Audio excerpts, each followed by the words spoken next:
It's the Tried and Tested podcast. Enjoy the safe play zone over half an hour of laughs and the occasional little moan.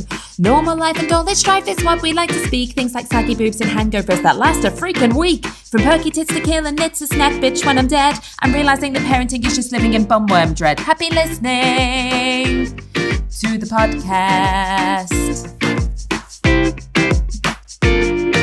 So welcome everybody to episode 2 of the Tried and Tested podcast with me, Sophie McCartney, and the beautiful Lucy with the fringe. Hi, Lucy with the fringe. Hello. So this is a special one this week, because this is back to school. Hallelujah, hallelujah. It's happened. It has finally bloody happened. Now, Lucy, you're not quite there yet, are you? Because your two are still in nursery. You're like one of those really annoying people who still put their kids in over the summer holidays because they can. Yeah, what school holidays? But I have been seeing some of the nursery kids going off to school, and I'm already dreading this time next year. See, it only dawned on me before that Jack is, because he's starting year 6, this will be the last time that I walk him to school on his first day of school. I know. I was just standing in the kitchen before and I just went, I just had a little emotional breakdown. And I can't even look at parents. So our last year's year 6s, when they left, and I couldn't do the school pick up and drop off on that day because I couldn't cope with seeing the hysterical parents crying at the gate, because it sets me off every year I see it. Yeah. And it's not even my kid. Don't even like their kids. But I'm there. Thank God they're going. Don't like your kid. But I'm like, I know. It's very traumatic. So, yes, so solidarity for anybody who has got a child starting tomorrow, or it is going to be their child's first ever day in primary school. Oh, I have to say, I am sad about it, but I'll be over it by about 9:10. I'll be like, oh, fine, I've just gone back to school. If I have to listen one more time to, what are we doing now? That's what he said. Like, the whole of the school holidays is comprised of either, can I have a snack? Or I'm bored. What are we doing now? So I could have just taken them for a day out. We could have just been and done the most exciting thing, non-stop action all day. Got home and he'd gone, what are we doing now? We're sitting the fuck still, okay? And we're being just appreciative, okay? That's just what we're going to be. Not talking to each other. We're not talking to mummy. Before we go any further, I've been sat waiting for you because I've made a marg and I've not said cheers yet. Oh, that's going to make me jealous. I don't have one. Thanks. Well, it wouldn't have happened. It was only because you were running a little bit behind shed. Well, of course. Leaked to my own funeral. Yeah, okay, absolutely. Right. What have you got? I'm perusing the table behind me. I've got randomly there's a bottle of red wine. I don't like red wine. Don't drink wine. I know. I don't know why it's there. A bottle of red wine. The tequila from last week is here. Do a shot. Come on. It fit. I don't have. Oh, there's some lime juice. Just gonna have to go straight from the bottle. Just straight with the right. Yeah, do it because I've got a really, really lovely salty rim as well. Ta-da! You do love a salty rim, don't you? For Lucy, the saltier the better. I only like a half rim personally. Yeah. I like the option to be able to dip in and out. Right, okay. You're a bad influence on me because I wasn't going to have a drink in this podcast because my body is a temple. A temple made of Toblerone and tequila now. And crisps. Yeah. Hang on one sec. Okay, fine. My arm is twisted so far behind my back. Yeah. I'm practically a pretzel right now. Okay. Hang on. Here we go then. I'll just the effect for the microphone. Hang on. Yeah. Can't hear it. I'll just have to do a sound effect. Wait, glug, glug, glug, glug. Can you hear it? I can hear it, yeah. Oh, there we go. Oh, yeah, that sounds good. Oh, this could be like those weird, was it the ASMR? Is that what it is? Yeah. Or is that like a 90s boy band ASMR? Yeah. Just hang on. That's my fingers against the glass, guys. Oh, yeah.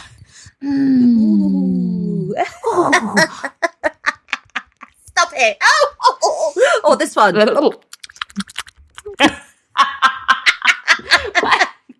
What is that ASMR wank effect? Hang on. Stop it. To clarify, because this is a podcast and it's in your ears, not your eyes, I haven't just given somebody a wank. That was my cheek. However, quite effective though. Hold on. Vigorous. Very vigorous. Very big. Painful.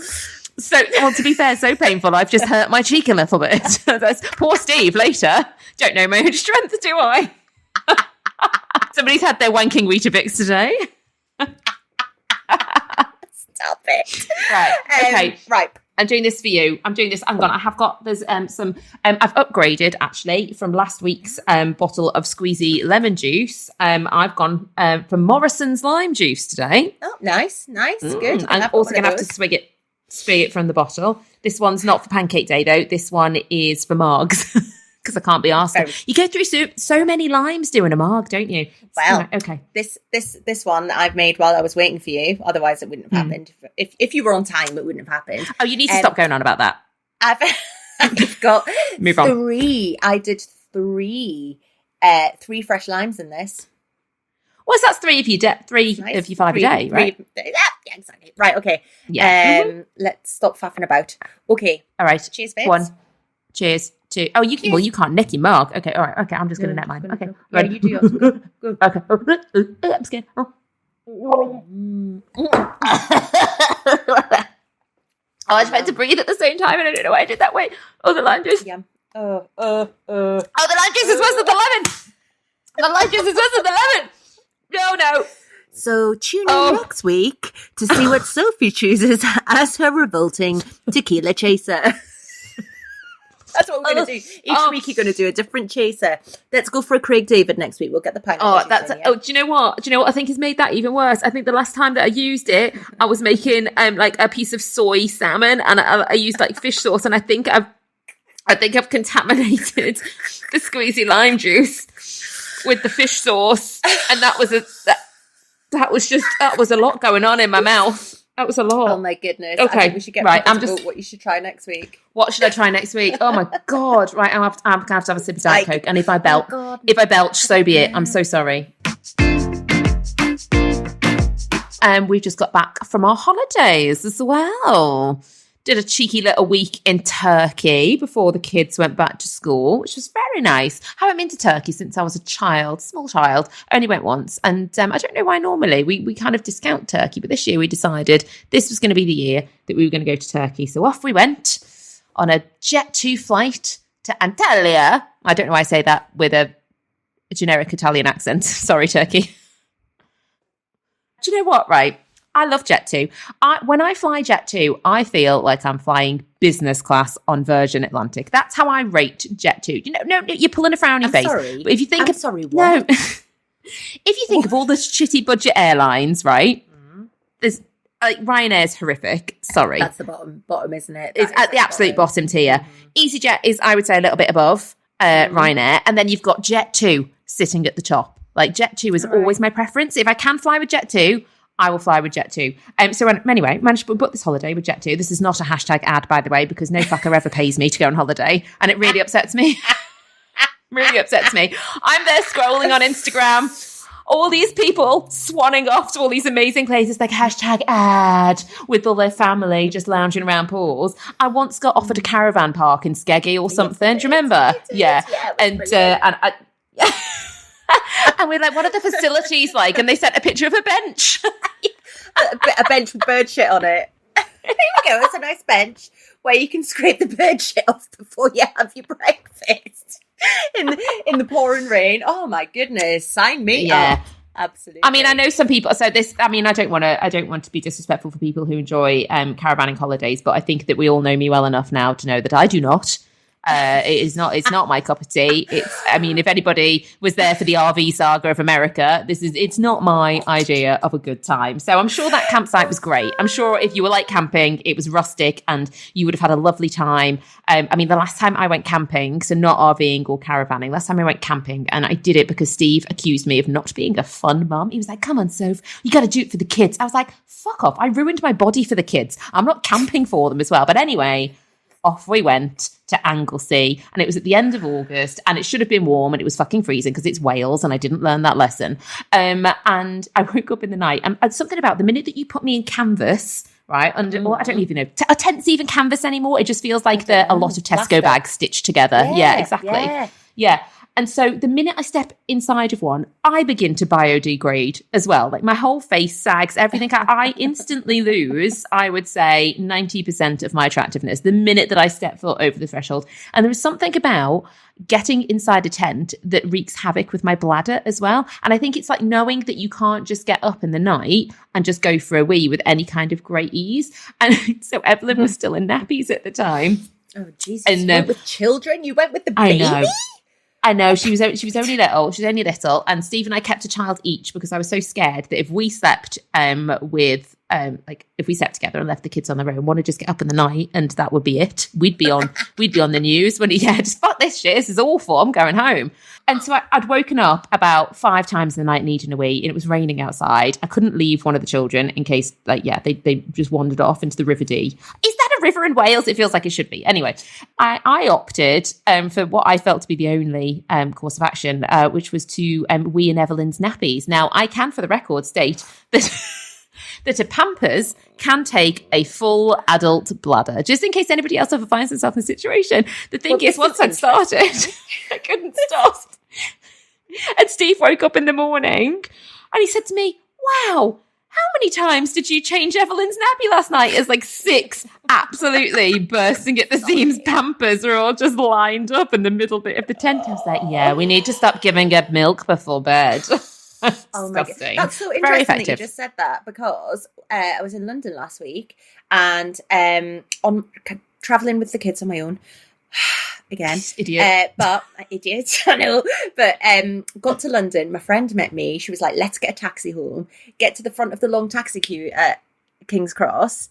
Just as we're about to get into our taxi, Kit, I'm gonna need a wee. I was like, are you kidding? So anyway, I'm like, it's fine, it's not far to Gems, it's only about 45 minutes, but we get in and then he's like, Mummy, I need a wee. So I was like, I've got a brilliant idea, let's put one of Bowie's nappies on you. So I put Bowie's nappy on him, this taxi driver oblivious to what's going on in the back, so I put it, and then I went, right, go.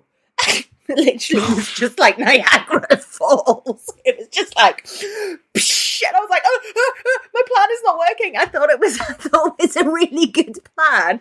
I was like, I am. Were you just holding the nappy over his willy? I fully put it on, and it was like, no. Bo is tiny and Kit is like 4. Yeah, but you're just saying that Evelyn's kept Johnson. But anyway, so yeah, it didn't work, and he just went to me, sorry, Mummy, it was a really big wee. No, Can I just clarify though? Yes, it was. Can I just clarify that I didn't put Evelyn's nappy on myself? Oh, what did you do then? I just had to imagine if I could get like an 18-month-old baby's nappy over my thigh. I mean, I think I'd be in a good place, wouldn't I? But no, I had to just really the indignity of it. Yeah, I had to like stand there like naked from the waist down in case of spillage. Like I didn't want to like pee on myself. I had to strip off and then just kind of just like push it against my lady holes, which I've never called them ever. Put it against you, lady holes. Lady holes. And then I just in the words of Elsa, I just let it go. I just let it go, which was very liberating, to be honest. So got on the plane. So we had an hour's delay at Manchester Airport. So also, just to kick things off, in Manchester Airport, queuing up at Barburrito. They've now got a Barburrito at Terminal 2 in Manchester Airport. I was very excited by this. Anyway, so I've convinced Jack not to go and get a burger. We're going to go and have a burrito. So we're lining up to get the burrito. All hell breaks out behind us, right? Turn around, there's a woman who's being escorted by 2 armed police officers through the terminal. She's handcuffed, her head's down, they've like got her head down. There's 2 community officers beside as well. She's not impressed by this, and she is putting up an absolute fight to the death.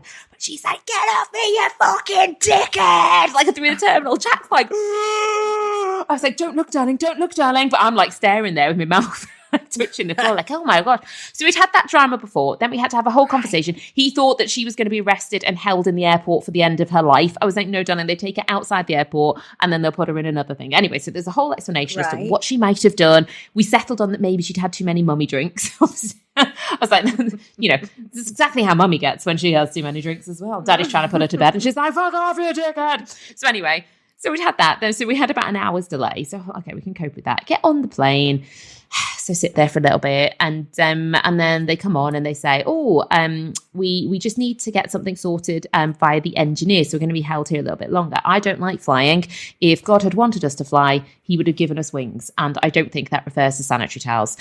So I was sitting there having absolute kittens about the fact that this engineer is coming on. I was like, Steve, what's he coming to fix? What's he going to? I was like, do I get off? Just don't like it at all. Anyway, engineer then goes, all is well. Apart from, I can see one of the air hostesses. Are we allowed to call them air hostesses anymore, by the way? What do we call them now? Cabin crew? Should we just go with generic? Just go cabin crew. Cabin crew. So she's walking through the cabin, and I'd seen her once walk past, and she had a bottle of Diet Coke, and she had an unimpressed face, and she went and she poured it into the toilet. We sat by the toilet. She poured it down the sink. Then she went back. She had a word with some passengers. Then about 10 minutes later, she walks back again with an empty thing of lemon Fanta, well, half empty thing of lemon Fanta, does the same. So we're all like, oh, what's going on down the front of the plane? Anyway, so the ripples of rumours come via the seats back, like Chinese whispers from the front of the plane to where we were near the back. And apparently, 2 passengers were drinking their own booze, decanting it into other bottles and then necking it. Anyway, armed police come on to remove said passengers from the plane because they'd had their warnings. And, fair's fair. If you've been warned a couple of times and you're still doing it. But you know what the best bit was? They were old. They were older people. They were respectable looking elderly folk. I don't know if I'm allowed to say elderly folk anymore. Am I allowed to say elderly folk? Give me a box. Like 45. I would say 60. No, 60. Oh my goodness. And they were escorted off the plane. So everyone was like, "Hey, off you go, hey, Bellens, hey." Yeah, clapping them off until we all realised that we then had to get their bags off as well. It took them 2 hours to find their bags. So we were stuck in the bloody plane for 4.5 hours just at the terminal before we actually then got to the sky. So we were 4.5 hours on the bloody tarmac and the other 4 and a bit hours on the plane. But you know what? Then the pilot came on and he was like, really, really sorry about it. We've been authorised to give you free snacks, and to fly faster. I was like, sorry, what now? He's like, we've been authorised to fly faster. So guys, we're going to be doing 560 miles per hour. I was like, no, thank you. No, thank you. Sat in this... in this metal tin in the sky. And I tell you what, babe, you could feel that you were going 500 and I didn't like it. I didn't like it. Like normally you don't feel like you're moving on a plane. I was like, that was my face flapping.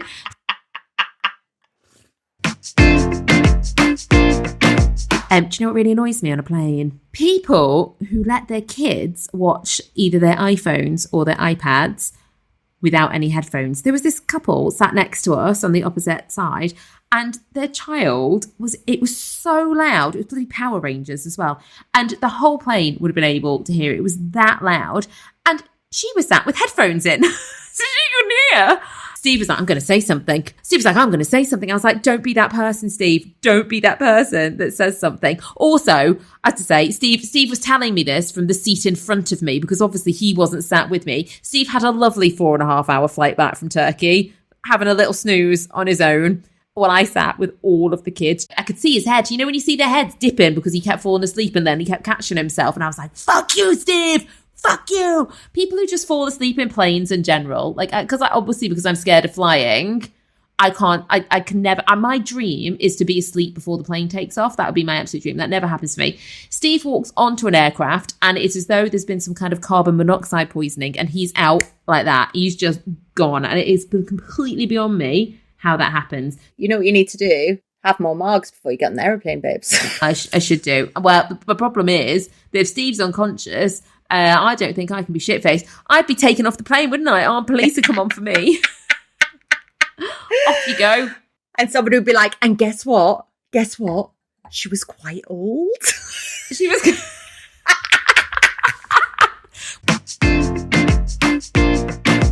I think the thing about going on holiday with small people, it's the same shit in a hotter country. So, and there's also, I feel like there are a lot more health hazards. Can you remember the first holiday that I ever went on with Jez when Kit was 1? Yes. And can you remember what happened?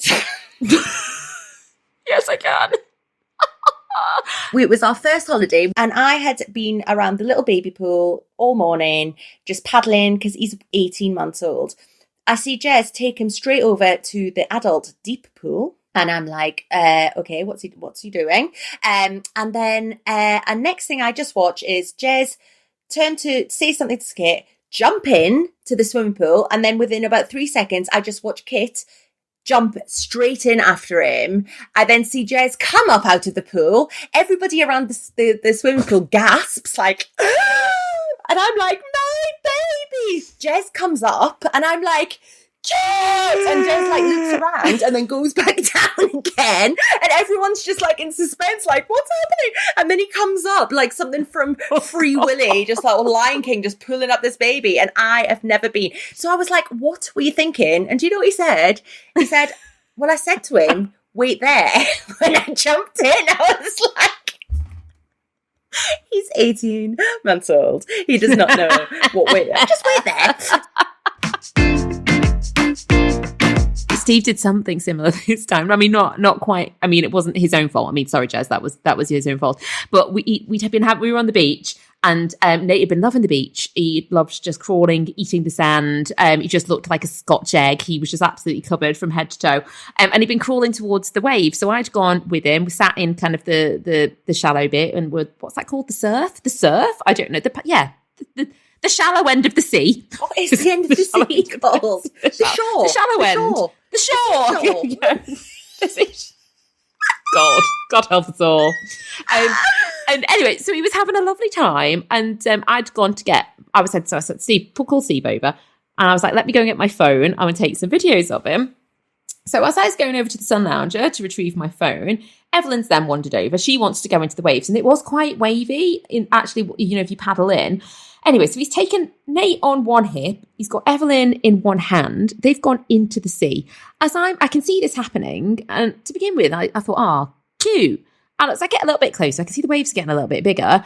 I get to the shallow end of the sea, just as a gigantic wave comes and just absolutely floors Steve, who's holding it. He's then, to be fair to him, he's had to make the impossible choice of who to save, and his reflex has been to save Nate. So he's held Nate, absolutely just let the sea take Evelyn, claimed her as her own. So she's just been smacked into the ground by the wave. Come up, God love her. Come up like some monster of the deep, all her hair and her face just screaming. Mummy. So as I'm screaming, like, Steve, right? He's surfaced facing me, so his back is then to the sea. So as he's then surfaced, and he's like gathering himself with his back to the sea, another bloody wave, and I've gone, Steve, wave. As I've done that, he's turned round to see the wave. This wave comes again straight into Nate's face and knocks them over again. I was like, oh my God. Oh God. So I've like dragged them out to sea. Nate, who had been having a lovely time in the sea, is now hysterical. Evelyn is crawling her way up the beach like she's been in a shipwreck. Absolutely hysterical. I must have told you the story of the first holiday I ever had with Jez. I swear, I'm not even kidding, gained half a stone that week. And it was because I had a three course lunch and a 3-course dinner every day and a shitload of cocktails. It was amazing. Anyway, went over to the beach. We were like, we should really leave the resort. It's the last day. So we went to the beach. It was a pebble beach, like nemesis. I hate pebble beaches. But I went in and I was like, and you swim and then you've got to stand up to finally walk the James Bond walk, out of the sea. Well, anyway, so I'm walking out. I was like trying to stand up and I was like, I can't stand up. So I just stopped trying to stand up and I just let the waves wash me in. Anyway, so I would be washed in and I just put my hands straight like this and I just went head first and I was washed up and then I would get pulled back and then I would wash up and just stood on the beach watching. And this is our first romantic holiday and there she is, the beach whale that I literally get washed up after gaining half a stone, like tits hanging out all out my bikini. And then the worst bit was I finally got short. Right, I got up onto the shore. I couldn't stand up because it hurt my feet so much. And then there was this elderly couple walking down the beach and they stepped over me.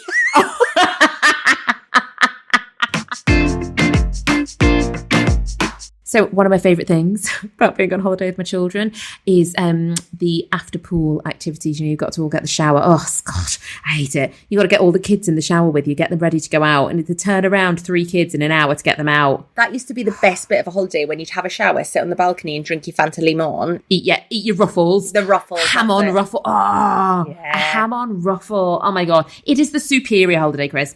Oh, do you know, some people like a Lay's. No, thank you. It's all about a ruffle for me personally. It's all about the edges. Oh, now I just want a bag of ruffles. Oh, but anyway, so we were in the shower, and I was in with Evelyn. I'm there washing her hair, and obviously I'm naked because I'm in the shower. And she could see her eyeing up my boobs, and she put her hands on both of them. Oh wow! Yeah, just a full on grope, and then lifted them up and down and went jiggle, jiggle, jiggle, jiggle.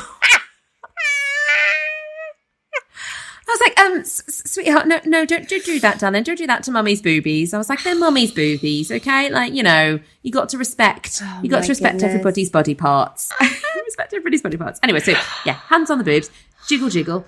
And then she looked at me again with a scrutinising eye and she went, Mummy, what do you think the world record is for the longest boobs? Which just automatically made me think she thought I was a shoo-in for the award. I was like, Evelyn, I was like, do you mean mummy's boobies? And she was like, oh, no. I was just wondering what you thought maybe the longest ones might be. I was like, well, not mine. Fuck off.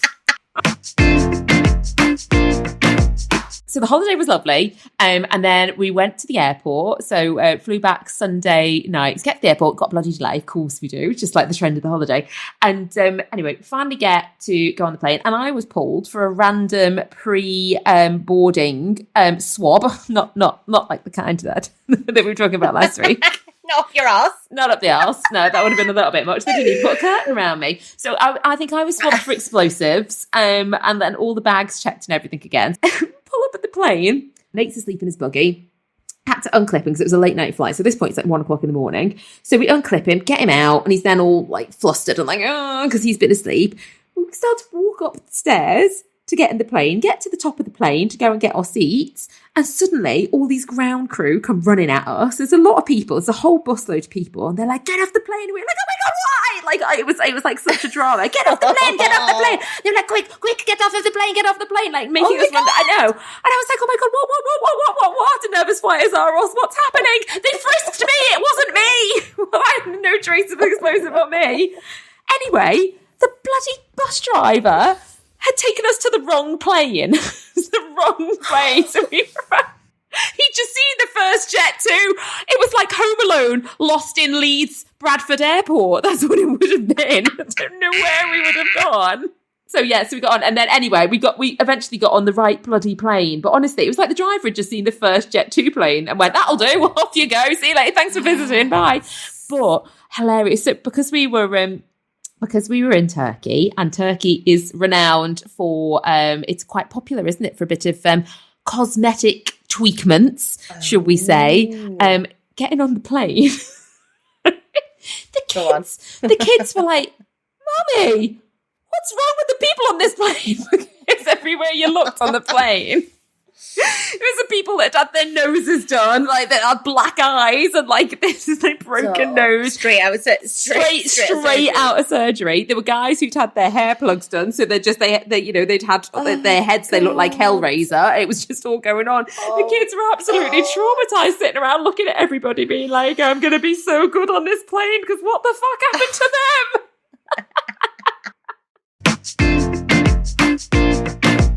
Now it is time for, I think, possibly my favourite segment of the podcast. It's time for Urban Dictionary Corner. What have you got for me this week, Luce? Oh, you're going to like this one. Right. What is a beef walk? What? a beef what? A beef walk. Oh, we're going to do this again. Oh, was that your Geordie? I thought you said a beef wok, and I thought it sounded like some kind of delicious kind of beef main on the Chinese takeaway menu. I was like, oh, a beef wok. Wagamamas. Yeah, lovely. Wagamamas. No, a beef walk. Walk? Do you think that TikTok is actually called like TikTok? Right, a beef walk. Could be one of two things. I'm going controversially for something that's not dirty first. A beef walk is when you are in a mood with someone and you walk up to them when you're in a beef, like a proper like, ooh, have it, like a beef walk. I'm going to fucking fuck you up with my beef walk. Yeah. Okay. Oh, yeah. Alternatively, keeping in the spirit of things, is it when you've got a really swollen fanny and you can't walk properly? Do you know what I mean? Like John Wayne. Yeah, like everything's just kind of puffed up like down there and you are walking a bit funny. It's a bit sore. No, it's none of these things. Oh, it's disappointing. No. Do you want me to tell you what it is? Put me out of my misery. What's a beef walk? I think you're going to like this. I think you're going to... A beef walk. A beef walk. It's going outside or away from the group in order to fart with less consequence. So, can I do my example? Oh, I thought you were going to say, can I do one? I was going to say, no. No, you cannot beef walk on the podcast. I'm going to do my example. I'm going to do the example. So, Lucy says, where did you just go? Sophie says, I had to go on a beef walk. Nando's lunch gave me the peri-peri farts.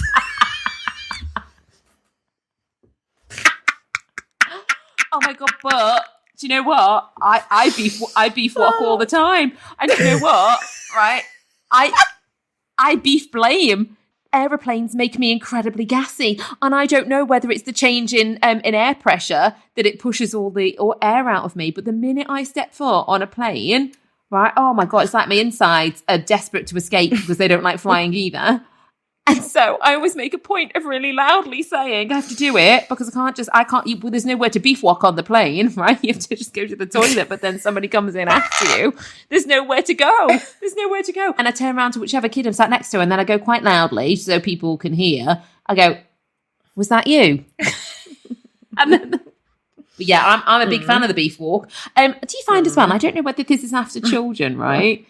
That sometimes if you have to expel a bit of air from the rear and if you're sat down, do you sometimes feel like it travels a little bit? Do you feel like it travels north? Just sometimes like an hour after the event. Yeah, exactly, that noise comes out. We've done your favourite bit of the podcast. It's time for my favourite bit of the podcast, which is Parenting Tales, where we ask you guys to send us in any sort of potential fail or tale of your parenting experience that might make the rest of us feel 10% better about our own parenting abilities. But so this week, Sophie, you're in the seat. Come on, what we got? I'm in the driving seat this week. I know. You normally do them, but I thought I'd do one this week. Okay. This one I'm going to call She Shoots, She Scores. So this is a story from Jen. Okay. So Jen says, when my sister was getting engaged, my now brother-in-law asked us for all to be in the Hilton Hotel waiting for them to celebrate after the proposal. Well, that's very Kardashian, isn't it? Like when Courtney has this very fancy. Yeah. Okay, so my mum, being a typical Scouse mum, I'm not paying for them places in there. This is why I read this one, just so I could do that. She decided to take a bottle of fruit shoot with straight vodka in it. Her plan was to buy a soft drink to pour in. I mean, I don't know whether this is just atypical Scouse behaviour, but I mean, I did this when I was going out. Yeah. I mean, standard. Like a hippie, right? A hippie hip flask. Yeah. So Jen, I had given birth a couple of months earlier, so I wasn't drinking. Very responsible, Jen.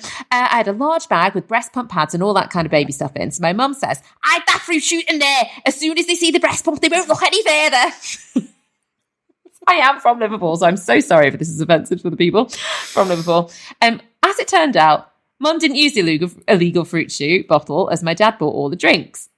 When I returned home, the fruit shoot bottle was still in my bag, so I put it safely in the alcohol cupboard. Yes, Jen, for having the alcohol cupboard in the kitchen, and thought no more about it. The very next day, I was at the till buying my shopping, and I saw my 6-year-old school calling. It was my son's head teacher who said, "No, I'm just calling to see if there's any reason why you sent Harry into school with straight vodka in his packed lunchbox." No! I burst into tears at the till. I asked if Harry was okay, and the head teacher told me he was crying in her office. She said he'd alerted the dinner ladies that there was something wrong in his water and it was burning his throat. I mean, first off, Harry, Stop. Snitches get stitches, right? Imagine going to, oh, bless him. I decided to keep it simple and take the fall myself. So I said, I'm sorry. It was completely my fault. I put vodka in a fruit shoot bottle. It was for a special occasion. Then I thought, I've got a newborn that I'm feeding. What am I saying? So I started to shift the blame to my husband, who was at home minding the newborn and knew nothing about it. All while the lady serving me my shopping was highly invested in my conversation. On my way to school to collect my son, I called my husband to shout at him. I'd irrationally decided it was his fault to give him that bottle. Well, of course it was. Of course it was. He asked me who in their right mind puts vodka in a kid's drink bottle, which is a valid point. It nearly ended a divorce, and my mum was barred from ever taking a drink anywhere ever again. Harry is now 16 and still believes he will never drink alcohol again. I mean, right? I mean, horrific, but what a way to keep your kids sober. Just traumatise them early doors. That's brilliant. Well done, Jen. Well done, Jen. If there's a learning from this, it's follow this experiment and you might have a teetotal child for the rest of his life. My key learning for this is I want to go on a night out with Jen's mum. She sounds like a scream. Can you imagine? Oh my gosh.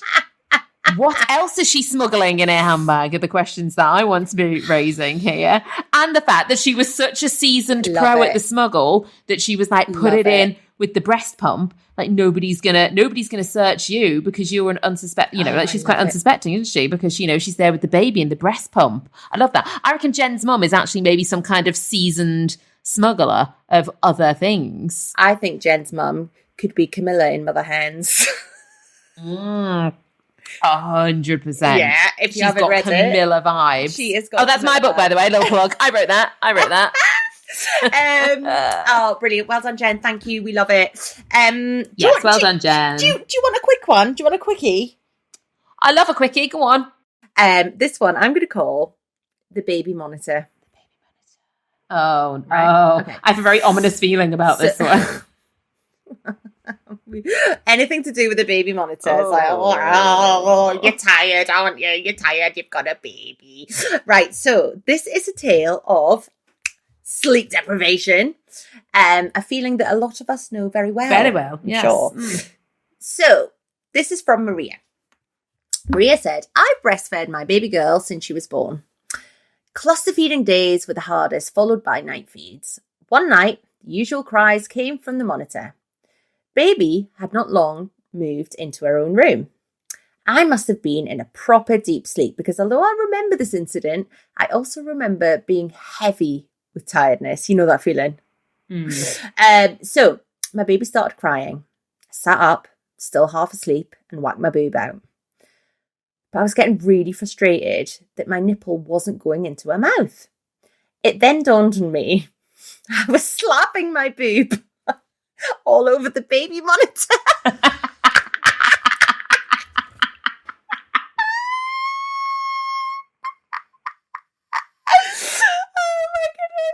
So then she came around and she was like, she huffed the fact that she actually had to get out of bed to feed her. It was only when I was sitting in the rocking chair feeding the baby that I realised what I tried to do. I still think this monitor should exist. Dreaming of a full night's sleep, Maria. I did think, and I know that it was called the baby monitor, but I thought that maybe she was just slapping her boob against their partner's face. And maybe like, oh my God, Steve would love that. He thought all his Christmases would bloody come at once if he woke up and I was just slapping him around the face with one of my tits. Just like, have it, Steve. Get it in your mouth. Get it in your mouth. Our baby monitor, I've got one of these ones that, you know,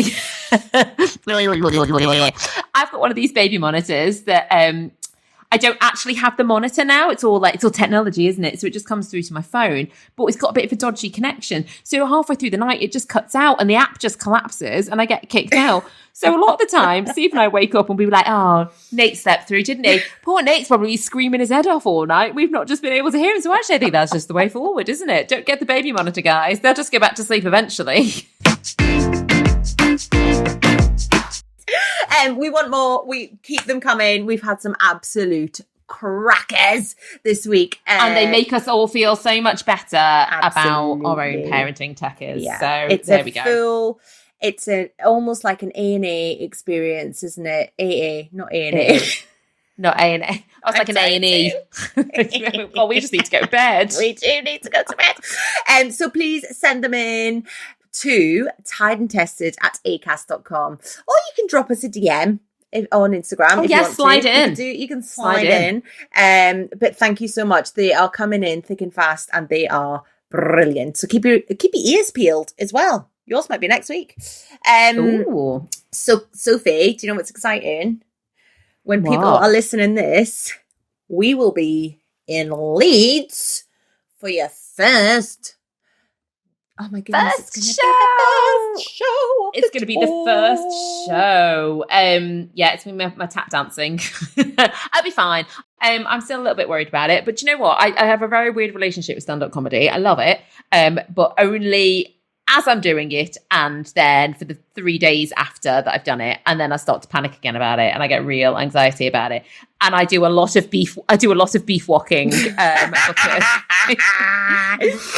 the nerves really get to me. They really get to my bowels, to be honest. So yeah, I get quite scared, but I really enjoy it. And at Leeds is my uni city, so it's my second home, Leeds. And my last Yorkshire gig that I did was banging. It was so much fun. So I've got high expectations, and I feel that Leeds won't let me down. Leeds will be good. Leeds. So yes, I'm there Thursday. I'm doing 2 nights. 2 nights in Leeds, Thursday and Friday. So it's going to be great. And we've got sellouts as well. So it's going to be packed to the rafters and banging. And I want to go on a night out afterwards as well. Visit some of my old haunts. I'm in. You're in. Oh, there we go. There's that arm twisted again.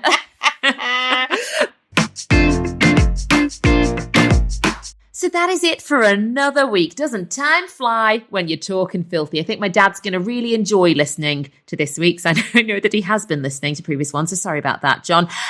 Asking for a little favour, cruising for one. If you have enjoyed the podcast, whether it's this week, last week, or the pilot, if you wouldn't mind giving us a little rating on however you listen, so whether that is Spotify or an Apple, that would be super, super helpful.